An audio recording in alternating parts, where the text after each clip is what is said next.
This is Eyewitness News on LA56 with live breaking news. We begin with breaking news. A tanker truck carrying thousands of gallons of gasoline crashes and explodes into flames. Now a major freeway is closed. We have the latest. We're getting dramatic new video of the avalanche that struck climbers on Mount Everest following the earthquake in Nepal. And later rescued from a dumpster as a baby. Now 25 years later, see this man's reunion with his biological father. Good evening, everyone. I'm Jory Rand. I'm Giovanna Lotta. Welcome to Eyewitness News on LA56, LA's only live local newscast at 7 p.m. We've been following breaking news out of Bell all evening. A tanker truck explosion on the 710 freeway shuts it down in both directions. Eyewitness News reporter Amy Powell is live at the scene with a look at the incredible video viewers like you have been sending in. Amy. And Giovanna, the 710 does remain shut down in both directions as it has been for more than 3 hours now, and that is because of that dramatic accident that happened out here involving a tanker carrying a large load of gasoline. You can see right now crews are out here looking over the site. You can see the charred wreckage of that tanker on the southbound side of the freeway. We are overlooking the northbound lanes, but again, both sides have been closed since that tanker carrying several thousand gallons of gasoline erupted in flames. Now, here's a look at the view from Air 7. This video recorded a short time ago gives you a sense of why it's going to take several hours to reopen the southbound side of the 710. Now, the charred wreckage of the tanker has to be removed. The fuel that flowed onto the freeway has to be cleaned up, and the remaining fuel on that tanker has to be offloaded. We want to show you some of the amazing video sent to us by eyewitnesses. Now, this is how it looked earlier when the tanker erupted in flames after it crashed. A massive plume of black smoke and flames from the wreckage. The tanker was carrying around 8,500 gallons of gasoline in 2 tanks when it overturned around 3:30 this afternoon on the southbound side of the 710 near Florence Avenue here in the city of Bell. Unfortunately, only 1 tank was breached, spilling hundreds of gallons of fuel onto the roadway, but obviously this could have been much worse if both tanks had been damaged. Now, no other vehicles were involved. Authorities are still investigating exactly what caused the big rig to tip over on its side. The driver somehow managed to escape uninjured. The fire crew and then it started to explode, and the fire was a lot of fire, and it got too scary that a lot of cars did go by, but we didn't want to go by because it was really bad. Big dark smokes and then fire were appearing in the smoke and everything. I was scared. I was like shocked. I was like frozen. We had to actually drag our hose lines across the freeway, so across the northbound side to the southbound side. We're containing the spill of gasoline so it doesn't go any further south with crews just that are diking and damming. And we also had a small area of brush or grass about 100 feet that caught on fire. And fortunately, firefighters were able to knock down that small grass fire pretty quickly. Now, we want to show you this video shot by those eyewitnesses we spoke to who were traveling northbound on the 710 freeway at the time, and they say it was just quite a frightening sight. Now, as we come back out here live, once again, we're looking at what's ahead for the crews out here. Again, they have to get the wreckage of that big rig off the freeway. That's going to take some time. We can see there's another tanker truck here. Obviously, that's going to offload the remaining fuel that didn't spill out of the tanker. And then firefighters have to, Caltrans crews rather, have to check the freeway surface to make sure it's not damaged. And of course, they have to clean up all that fuel that spilled onto the freeway. So again, the estimate for the southbound side is at least 8 hours. And then, in other words, it won't be open again until morning, and they're hoping they can get it open by morning rush hour. As far as the northbound lanes go, they're trying to get those open in the next few hours. Reporting live in the city of Bell, Amy Powell, ABC7 Eyewitness. Amy, thank you. The fire and smoke could be seen for miles, and many of you have been sending us your pictures and video using the hashtag ABC7 Eyewitness. Here's a look at just a few. Thank you for these images, and welcome to our circle of eyewitnesses. We will continue to bring you the latest information on the tanker fire throughout this newscast, and you can also get updates anytime on ABC7.com, Facebook, and Twitter. Now to the latest on the developing story in Nepal. Rescuers continue the search for survivors following that 7.8 magnitude earthquake. The death toll has risen once again this evening. More than 2,700 people are now confirmed dead, including 18 who died when the quake triggered an avalanche on Mount Everest. More landslides have made it difficult for rescuers to even reach survivors or find more bodies in remote villages. In some places, the only way in is by helicopter. Most areas remain without power or water, and hospitals are running out of emergency supplies. An American military plane is on its way to Nepal with a disaster response team and tons of cargo on board.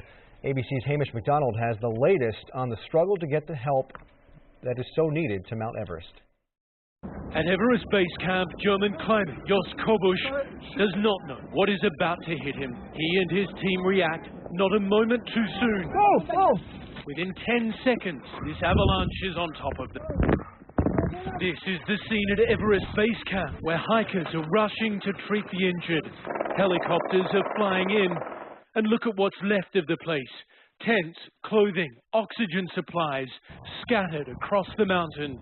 There was a massive aftershock this afternoon that seemed almost as powerful as yesterday's quake. The avalanche barreled down from a neighboring mountain into base camp, where many of the known deaths occurred.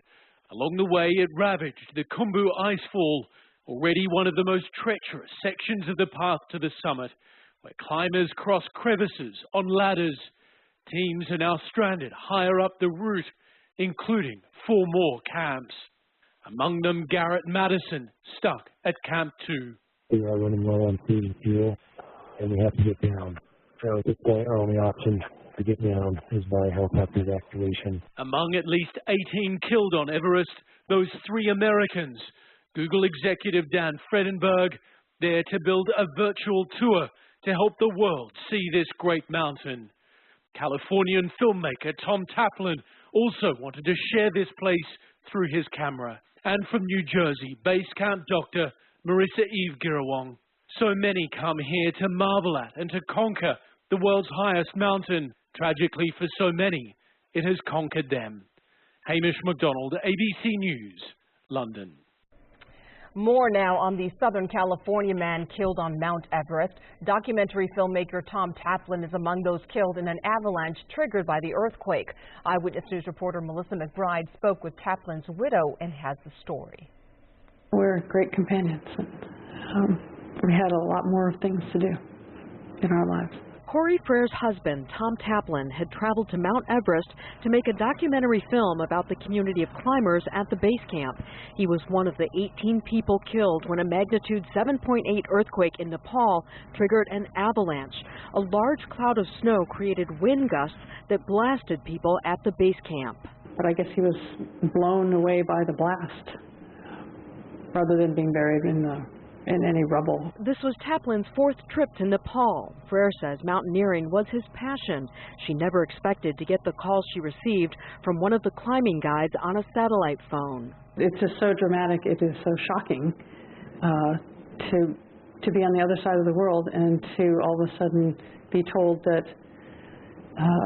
you just don't picture losing somebody in an incident like that. Frere says her husband died doing what he loved, but she is devastated by his death. Taplin had a larger-than-life personality. She says his energy was infectious, and he loved going to extreme landscapes.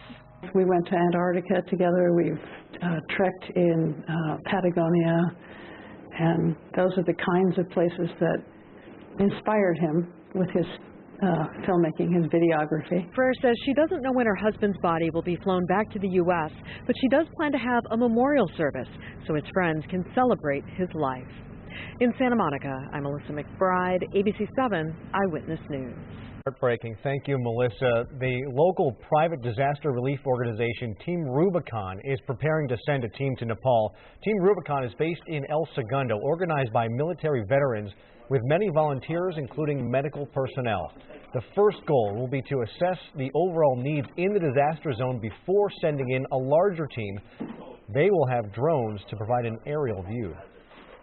If we can go in with an assessment team, send small groups throughout the city to do assessments, coupled with the footage from the drone, that can often have a tremendous impact and save more lives than just trying to pull people from the rubble. And members of the LA County Fire Department are also heading to Nepal to assist in the rescue and recovery effort. Nearly 80 members of the department's urban search and rescue team are expected to arrive in Kathmandu tomorrow.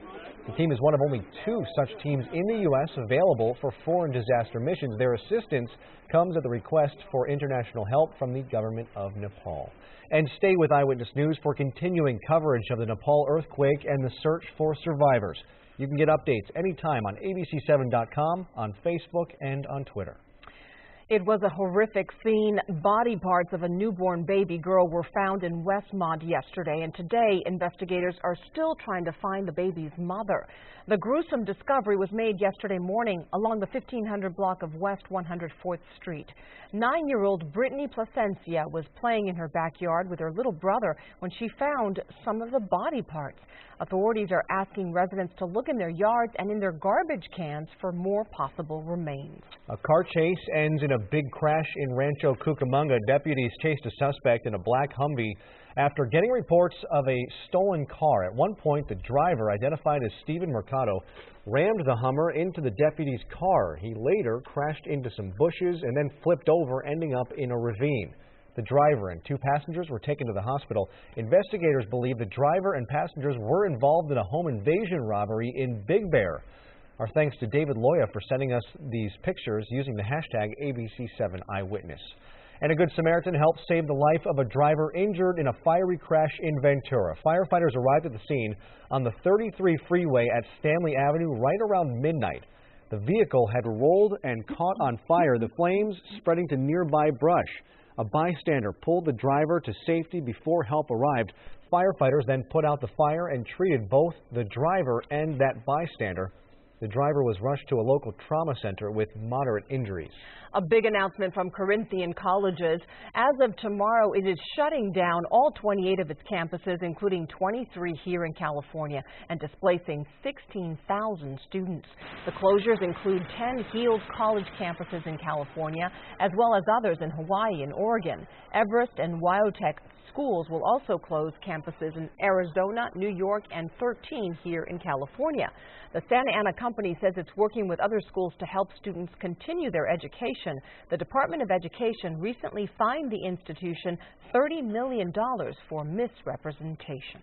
Coming up on Eyewitness News, drones buzzing around a famous California bridge. What officials are doing to try and address some safety concerns. Plus, a tragic turn of events in Alabama where a powerful storm capsized several sailboats, leaving at least 2 people dead. And frightening moments for a woman in Colorado. She was carjacked, then thrown in the trunk of her own car. Here are the 911 calls she made while being kidnapped. Hi there, I'm Danny Romero. We have a real change in the weather coming our way. I'll lay it all out for you with a 7-day forecast coming up.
Golden Gate Bridge authorities are asking Senator Dianne Feinstein to help with restricting unmanned drones. That's according to Marin Independent Journal.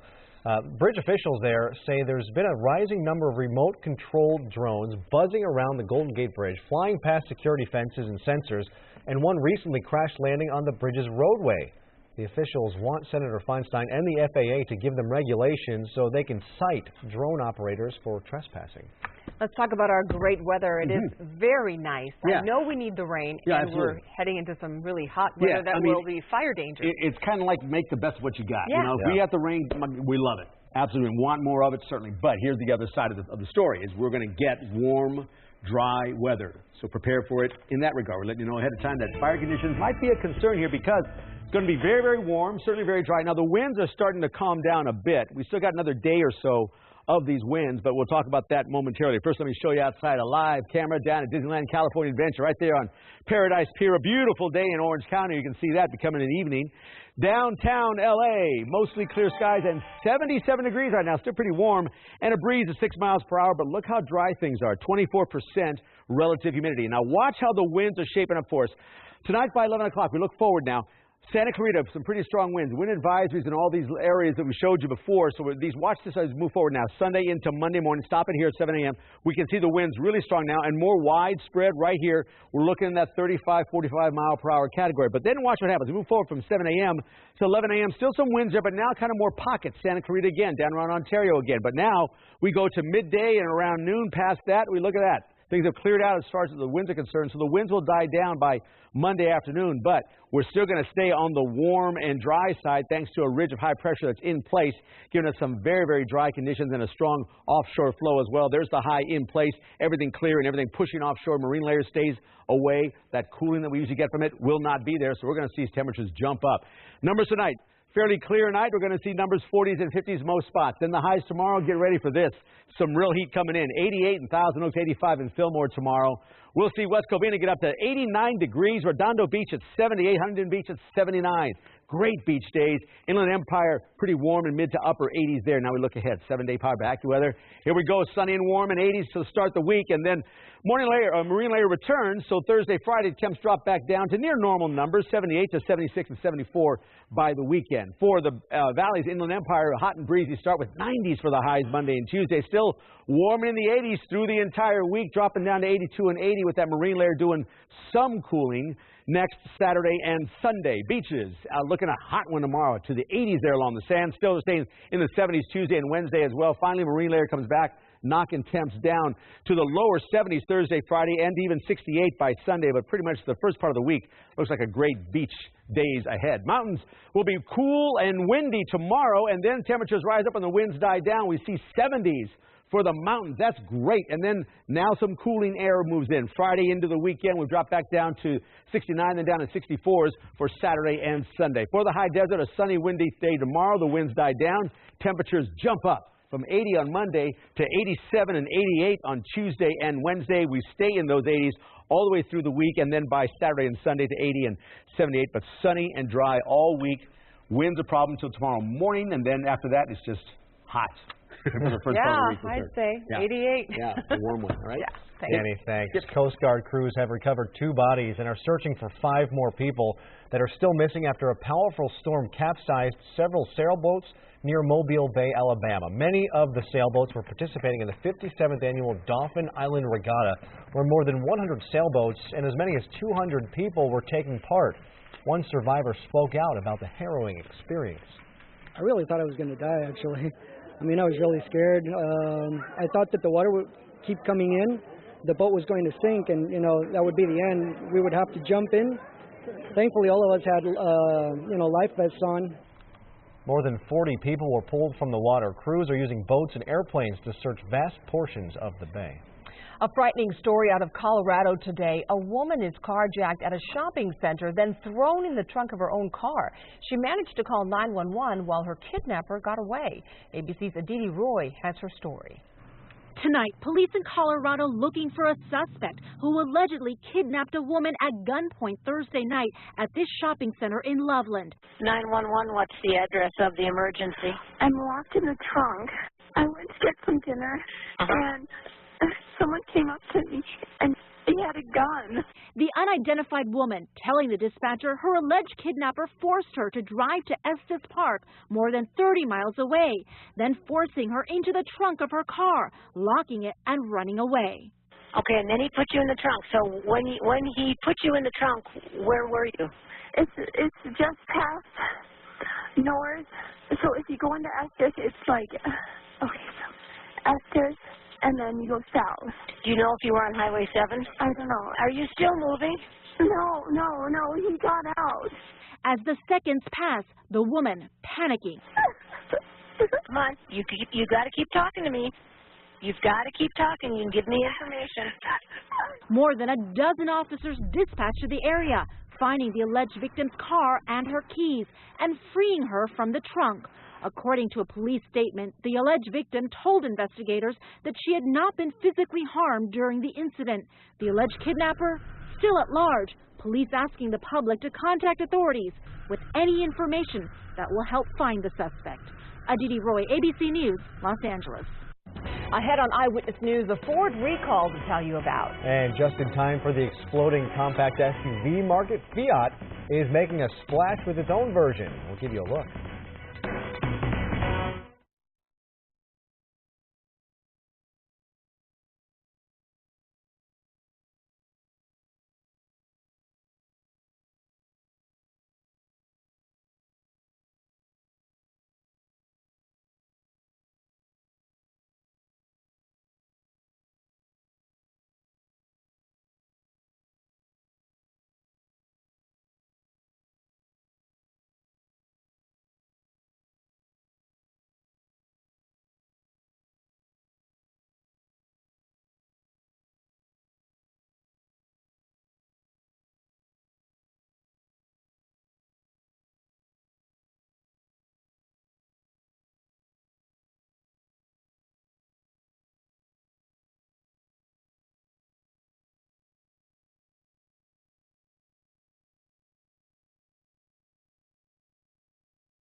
Ford is recalling nearly 400,000 cars because the doors may not latch properly and could open while cars are moving. The recall covers 2012 through 2014 Ford Fiestas, 2013 and 14 Ford Fusion, and Lincoln MKZ cars that were made in Mexico. Ford says a part in the door latch spring assembly can break, causing that latch to fail. 2 people have suffered from sore shoulders from doors bouncing back after they were opened and closed. Dealers will replace all door latches for free. Just in time for the exploding compact SUV market, Fiat is making a splash with its own version. It's a combination of the cuteness of the compact 500 with the practicality of a small wagon-like sport utility. Car specialist Dave Coons gives us a look. Fiat has now been back in the U.S. for about 4 years, starting with the basic 500 model. They then added a cabrio version the sporty Abarth model, and the electric plug-in 500e. Fiat also brought out the somewhat clumsy-looking 500L for those who needed more room inside. And now, a new model that offers the style of the basic 500 with the attributes of a small SUV, the Fiat 500X. When you look at the 500, we have sold over 50,000 in North America for the last 3 years in a row. As people's lifestyle changes, this gives them a great vehicle to migrate to with functionality and now all-wheel drive capability. Still small by SUV standards, but much larger than the regular 500. This new Fiat is entering an automotive segment that's really hot right now. And I get a smaller vehicle that fills a lot of the wants that I think drew people to SUVs in the first place. The shape, seating position, things like that. And now you can get that in a smaller package. It's less expensive and a lot more fuel efficient. The proportions are nicely true to the cuteness of the brand that's made California one of its hottest markets. The cargo area is remarkably large, partly because, like a lot of new vehicles, there's no spare tire, just an inflation kit. And all-wheel drive is available. Speaking of which, the 500X was developed right alongside the new Jeep Renegade. Both brands are part of the same global company, so engineers in Italy and Michigan worked on the pair together. Yeah, the Jeep and the Fiat were developed together, but not only do they have to have different looks, the 500X has a different mission as well. Like other Fiats, the 500X is meant to be an urban vehicle. City dwellers want a size that's easy to live with, but with maximum utility. The optional all-wheel drive does help with on-road handling, though it's still not a sports sedan. Fiat's probably going to have a hit on their hands given how strong the compact SUV market is right now. So what else is coming from Fiat? The 500 has been the staple so far. We had a 500, a 500L, and a 500X. We'll announce something later on this year that will expand the lineup even more. In the meantime, the newest Fiat model manages to combine new utility with its trademark cuteness. Dave Coons, ABC7 Eyewitness News. We're updating our top stories at 7:30, including the latest on a tanker truck explosion that shut down parts of the 710 freeway. And an emotional father-son meeting 25 years in the making. Find out how a story on Eyewitness News helped to bring these two together. Plus, an investigation is underway after an officer-involved shooting in Fountain Valley, who police are looking for. And shots ring out as rapper Lil Wayne is riding on his tour bus. We have details.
This is Eyewitness News on LA56 with live breaking news.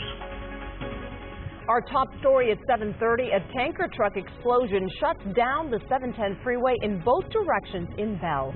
I'm Giovanna Lotta. I'm Jory Rand. This is Eyewitness News on LA56, LA's only live local newscast at 7:30 p.m. Take a look at some of this incredible video sent in by viewers like you. That truck, loaded with gasoline, tipped over on the southbound 710 near Atlantic Boulevard around 3:30 this afternoon and then burst into flames. No other vehicles were involved in the crash, but traffic has been backed up for miles for hours. The northbound 710 could reopen in the near future, but there's still plenty of cleanup to do on the southbound lanes. Rescuers continue the search for survivors following a 7.8 earthquake in Nepal. More than 2,700 people are now confirmed dead, including 18 people who died when the quake triggered an avalanche on Mount Everest. More landslides have made it difficult for rescuers to reach survivors or find more bodies in remote villages. The only way in is by helicopter. Most areas are without water and power, and hospitals are running out of emergency supplies. An American military plane is on its way to Nepal with a disaster response team and tons of cargo. Now to a long-awaited reunion. Last week, we brought you the story of a baby boy left in a trash dumpster by his mother 25 years ago. He was recently reunited with the police officer who found him on that day. Today, thanks to that story, he met his biological father and has plans to meet his biological mother. Eyewitness News reporter Darsha Phillips was there for today's reunion. This meeting between father and son was 25 years in the making. There were a myriad of feelings between shock and amazement, happiness, etc. And it began under difficult circumstances. In 1989, Officer Michael Boelna found a newborn baby abandoned behind a dumpster in Santa Ana. I noticed the umbilical cord, and he was covered. He still had all the mucus and stuff, and all the trash and gravel was sticking to him.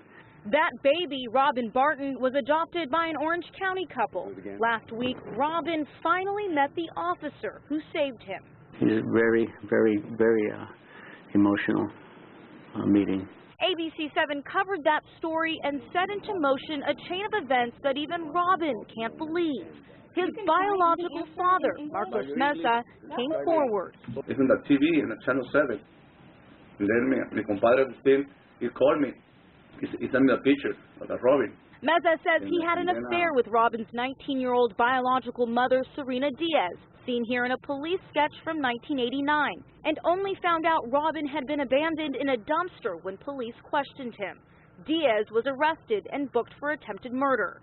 Meza says he has been searching for his son for years. For 34 years, I always say I try to find him. That's how I did it. Robin, who was raised an only child, now has 5 sisters from his biological father and more family to meet. I'm going to meet as many family members as I can. Robin also said he spoke with his biological mother Saturday night and hopes to meet with her very soon. In Santa Ana, I'm Darsha Phillips, ABC7 Eyewitness News. An investigation is underway after a suspect is killed in an officer-involved shooting at a Fountain Valley Rite Aid. Police officers responded to a possible burglary at 4 o'clock this morning on the 18,300 block of Brookhurst Street. Investigators say the officers tried to detain the suspect inside the store, but the suspect began fighting, grabbing one officer's gun. After repeated commands to drop the officer's gun, authorities say another officer shot the suspect. Detectives say 2 officers suffered minor injuries in the fight. The unidentified suspect died at a hospital. Meantime, the search is on for 3 suspects who led Huntington Beach police on a pursuit in a stolen car and got away after an officer-involved shooting near Davenport Island. Officials say it started around 3 a.m. with that pursuit. Authorities say when the driver finally stopped, the suspects failed to obey officers' orders, and the driver then sped toward the officers. One officer fired several shots, hitting the vehicle multiple times, but the driver did not stop and the suspects got away. No officers were injured. The car was later found, but again, the suspects have not been caught. A deadly fire in a Woodland Hills condominium has been deemed accidental. That fire broke out a little after 9:30 last night in a 3-story building on Burbank Boulevard. The fire killed an unidentified woman in her 40s. A man related to that woman was rushed to the hospital with serious burns. It took firefighters 24 minutes to knock down the flames. They were able to keep the blaze mostly contained to one second-floor unit. The search continues for suspects involved in a tire shop fire that killed 3 people and injured a firefighter in South El Monte. This video was shot by ABC7 eyewitness Isaac Lopez. That fire broke out around 5:30 yesterday morning on Santa Anita Avenue. Lopez says he called 911 to report the fire, claiming he saw 3 men throw Molotov cocktails at the building. Detectives believe the suspect got away in a white Chevy Silverado pickup. We are in for a warm-up. Danny Romero has a check of the forecast for you. Hey there, Danny. How you doing, Giovanna and Jory? Yeah, warm-up certainly, and the winds right now are a concern over most of Southern California. All these areas you see here in the beige are under a wind advisory from Ventura County Mountains until 2 p.m. tomorrow here. We're also seeing those wind advisories extended 2 p.m. tomorrow for LA County Mountains. Then towards the IE we go, and there we're seeing some Riverside and San Bernardino County mountains and valleys under the wind advisory until noon tomorrow. Now, all these areas right now through tomorrow will have those 25 to 35 mile per hour sustained winds. And in these areas, mountain passes, some of the valleys, you'll see those gusts going to 45, 55 miles per hour. Very dangerous. Combine that with the very dry conditions and the coming heat. I'll tell you about all that when I come back with a 7-day forecast in a little bit. Right now, Giovanna and Jory, all yours. Okay, Danny, thanks. An investigation is underway after rapper Lil Wayne's tour bus comes under gunfire. That bus was driving on a freeway in Atlanta, Georgia this morning when someone shot at it. Lil Wayne was on the bus at the time, but no one was hurt. The rapper was in town for a show last night. Witnesses say the gunfire came from 2 white vehicles, possibly a Corvette-style vehicle and an SUV. So far, no arrests have been made. It appears not even President Obama is safe from hackers. The New York Times reports Russian hackers read some of President Obama's unclassified emails last year after breaching a White House computer system. Officials didn't disclose the nature of the emails or say how many were involved in the breach. The Times reports that hackers were able to get the information after accessing email archives belonging to people inside the White House who communicated with the president. Officials say it does not appear the president's email account was compromised. In France, 3 people have been detained in connection to an alleged plot to attack a church near Paris. Investigators are looking into possible links between the 3 suspects and an Algerian computer science student. Prosecutors say he was planning to attack the church and is also suspected of killing a woman nearby. That student was arrested last week after apparently shooting himself accidentally. In Ukraine, hundreds of people are marking the 29th anniversary of the world's worst nuclear disaster at a memorial for the victims of Chernobyl. Many laid flowers and lit candles in the closest inhabitable city to the exclusion zone, built for those displaced by the disaster. The explosion at Chernobyl happened April 26, 1986, killing more than 30 people. The high radiation extended to a 20-mile radius, forcing 135,000 people to evacuate. Ukrainian authorities say more than 4,000 people died in what they call the, quote, hasty and poorly organized Soviet cleanup effort. Coming up next, a fashion show that's gone to the dogs. We will take you to this year's annual Tea for Tails event and show you some dogs that know how to strut their stuff. Plus, it's Help a Horse Day, and to celebrate, one local stable is showing off a number of horses that have been rescued from the brink of death to now lead happy, healthy lives.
A motorcycle rider is lucky to be alive tonight after falling 150 feet off a cliff. Robert Laviano sent us these pictures of the scene using the hashtag ABC7 Eyewitness. Our thanks to Robert. You can see rescuers gathered at the edge of that cliff off Mulholland Drive, just north of PCH. This all happened just before noon today.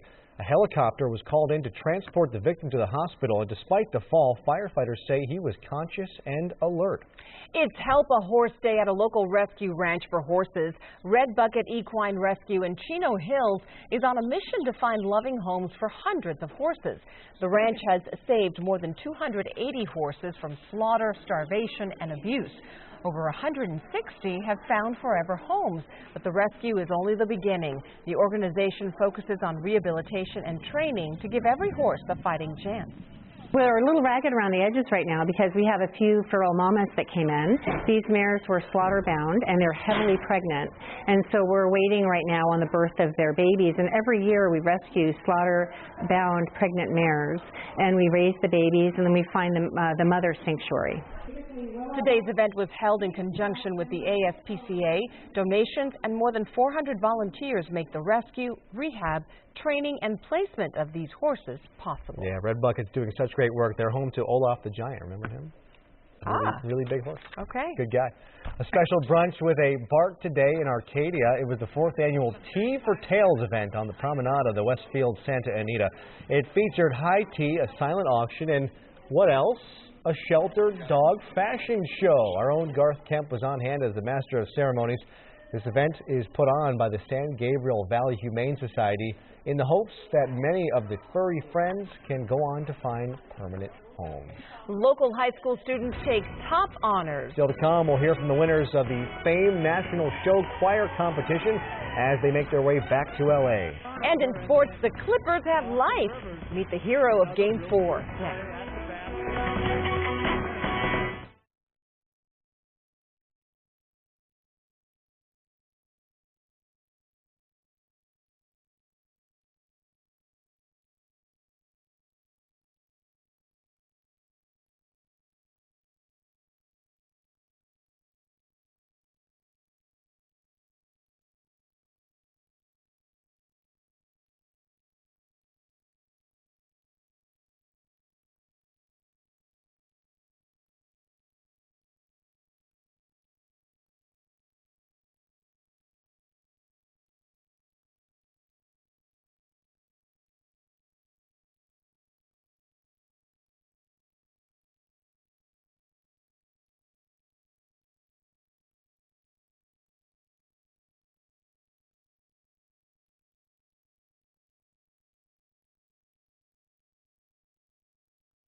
Ever wondered what it would be like to milk a cow?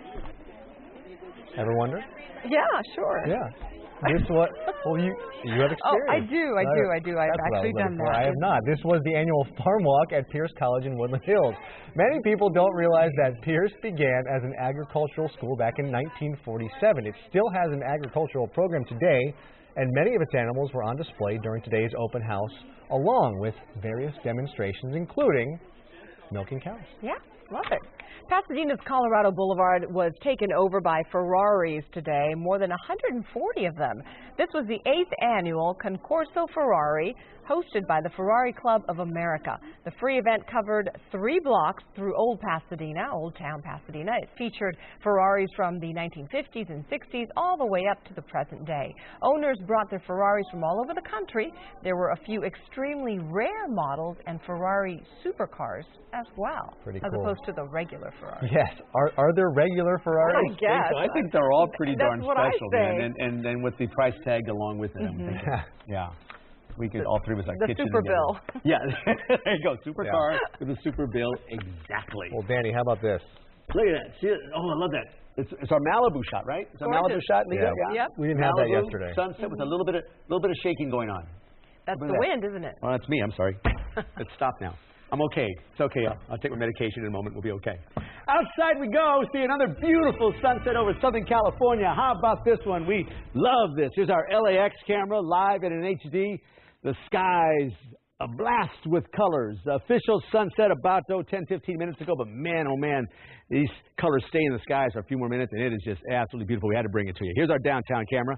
Live in an HD, skies are mostly clear, but look at this, 77 degrees, nice and warm here in the 7 o'clock hour, 24% relative humidity as things are still very dry. And today our temps right about where they should be. Enjoy that because they're going to jump up well above the average of 74 today to 75 downtown. At sunset official time 7:33, and tomorrow morning sunrise equally nice at 6:08 to get your Monday going. Here's what's changing things so much. Right there you can see pretty well defined that ridge of high pressure. By tomorrow afternoon, 4 o'clock, that high is really kind of settling in and not really breaking down as we move forward to Tuesday and into Wednesday. That high is still there with that strong offshore flow. Not necessarily at this point strong winds past tomorrow afternoon, but certainly the warm, dry conditions caused by this high will be in place, and we're going to see the temperatures reflecting that. Tonight, fairly nice nights, 54 in Riverside overnight, 56 in Pasadena. A little colder in Frazier Park at 36, but look at tomorrow's afternoon highs. We're up to 85 in Fillmore, 84 in Ventura, 80 at Malibu, and inland a lot more heat going on. 88 for Pasadena, 89 for Glendale. We'll get to San Bernardino with an 86 tomorrow. Now watch everybody's temperatures. Nice and warm to start the week. A 7-day power back weather giving you 85 and 83 for LA Metro and Orange County, and then still that lower 80s, upper 70s right through the week and into the weekend. A few more clouds through the morning hours to knock the temps down, but still by Saturday and Sunday, 76 and 74, right about where they should be. Valleys and Inland Empire tomorrow, hot and breezy, mainly in the morning hours, then just straight up hot. 90s for the highs Monday and Tuesday. Still in the 80s Wednesday through the end of the week, and by the weekend that marine layer pushes to the valleys as well, so we'll get temps to the 82-80 range. Still not a bad sunny afternoon. Beaches will be great. 80 and 76 for the highs Monday and Tuesday. Still pretty nice on Wednesday, but then the marine layer moves back in. Cooling temperatures down, giving kind of that grayer look for the morning hours. By the afternoons, up to 70 and 68 by Saturday and Sunday. Our mountain spots will be clear and windy to start. Then the temperatures start to rise up to the 70s midweek and then cooling down to the 60s by Saturday and Sunday. And the high desert, sunny and windy from 80, jumping to 87 and 88 for Tuesday and Wednesday. Still pretty warm temps holding through the week. By the weekend, we'll knock temps down a bit to the lower 80s, upper 70s, but still sunny.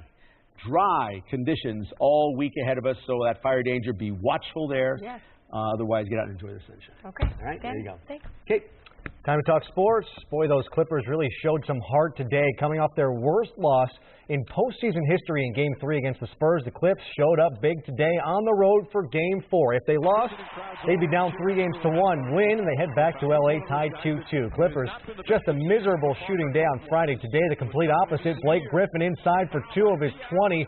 Clippers built a 4-point lead at the break, but late in the third, Spurs, they go on a run. Tim Duncan turned 39 yesterday, still playing like he was 29. His stat line, 22 points, 14 boards. The fourth quarter was a Clipper nightmare on Friday. Today, workmen like Austin Rivers off the bench for 16 points. Then look at Jamal Crawford, the 35-year-old off-balance drives the lane. Jake Cross, simply a magician. Chris Paul led the way with 34 points, but this dish to J.J. Redick on the outside is the dagger. Clips nearly a 20 percentage point improvement from the field compared to Game 3. The series now shifts back to Staples Tuesday. It's a best of 3. CP3 knows who to thank. The rest that I was able to get in the second quarter, and even the fourth quarter was unbelievable, and it was due to Austin and the other guys, our bench guys. And I came in one of the timeouts, and I told Austin, I said, man, I trust you. You know, I believe in you. Be aggressive. And, you know, without his production today, we don't win this game. Dodgers taking on San Diego today. The Padres kept the Dodger offense in check until the fifth when Alex Guerrero launches one deep to left and gone. Dodgers cut the Padres lead in half, but Scott Baker made a bundle of mistakes today on the mound, including this one. Serves it up to Derek Norris. That's not coming back. Pods avoid the home sweep. They beat the Dodgers today 3-1. Anaheim looking for a sweep of Texas today. The Rangers added a pair of runs here until Mike Trout drills one halfway to West Covina. Trout's fourth homer of the season. Angels eventually led 3-2, but the Rangers tied up with 2 down in the bottom of the ninth. Then in the 11th, Leonis Martin takes Jose Alvarez to the seats in right. Alvarez gave up 2 runs in the inning. Rangers stun the Halos. They win 5-4 in 11. Coming up later tonight on Eyewitness News at 11 on ABC7, powerful wind slams Alabama, sending debris flying. We'll show you more of this dramatic video. And Ford recalls thousands of vehicles on fears the doors could fly open while driving. The vehicles that are part of the recall. Those stories and all the late-breaking news on Southern California's #1 newscast. That's Eyewitness News at 11 on ABC7. Well, coming up here on LA56, we'll tell you what topped the box office charts this weekend. Was Furious 7 able to fend off a newcomer and Paul Blart the Mall Cop? We'll tell you right after the break.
Well, it looks like Elvis Presley's airplanes will be staying at Graceland after all. Graceland released a statement today saying the custom-designed airplanes named the Lisa Marie and the Hound Dog 2 will permanently remain at the Memphis tourist attraction. There was some confusion concerning the future of those planes after a company which owns them tried to move them to another location.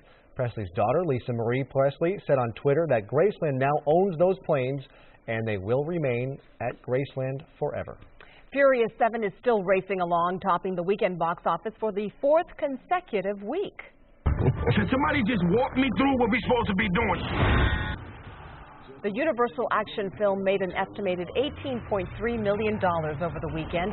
Furious 7 has now become only the 3rd film ever to make $1 billion internationally.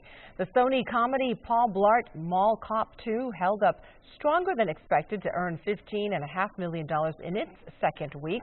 The Blake Lively fantasy romance The Age of Adeline was the only new wide release of the weekend, and it came in 3rd with $13.4 million. Home and Unfriended rounded out the top 5. It was a harmonious homecoming today at LAX for some very talented local high school students. 2 choirs from Los Alamitos High School took top honors this weekend at the famed National Show Choir competition in Chicago. The champs arrived at the airport today to greet cheering family and friends. Los Alamitos Advanced Women's Choir Soundtracks was crowned champions of the unisex division Friday night, among other honors. And Los Al's Advanced Mixed Choir Sound FX beat out 20 other show choirs from across the country last night to be named the champs. Kids worked really hard. They're incredibly dedicated. It takes a lot of hard work and effort, and I couldn't be prouder of each and every student that is a part of our program. Teams from Los Alamitos High School have now won 2 years in a row, which they credit on support from the administration, parents, and community, as well as, of course, talent. Yeah, of course, that helps too, and some good mugging for the camera too. Good stuff. And congratulations. Nice job. And thank you so much for joining us for Eyewitness News at 7 here on LA56. LA56 Weekend Theater is up next. And Eyewitness News continues at 11 p.m. on ABC7 and anytime on ABC7.com. Remember, you can get your news 24 hours a day on our website, ABC7.com, on our Facebook page, on Twitter and Instagram. See you tomorrow night at 7 right here on LA56. Have a great night.